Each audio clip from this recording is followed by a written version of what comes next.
ำอวยพรที่ท่านวรเกียรติท่านได้ให้ไว้เรียบร้อยหมดสิ้นแล้วก็ผมก็คงจะฝากนิดหนึ่งว่าก็ขอให้รักษาความรักที่มีกันในวันนี้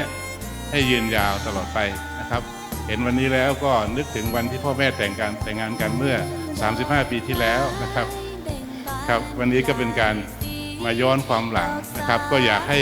น้ำตาลอีก35 ปีต่อไปก็มาทำหน้าที่แบบเดียวกันมาอวยพรลูกหลานคนต่อไปนะครับก็ต้องขอบคุณทุกท่านอีกครั้งนะครับดอกมะลิซ้อน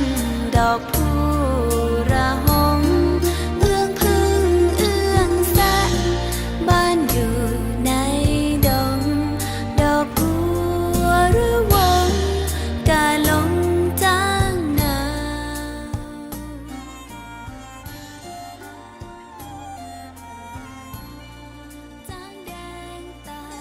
Okay, this is going to be the last gate. Definitely going to be the most difficult one.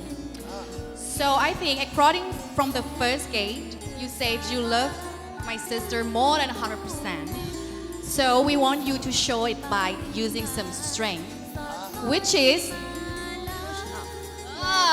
doing the push-up. So you can do 100. You can share it with your friends, your dad, whatever. Will you willing to do that? Yes, of course. Okay, let's show the ม่วน bride. ใจบอก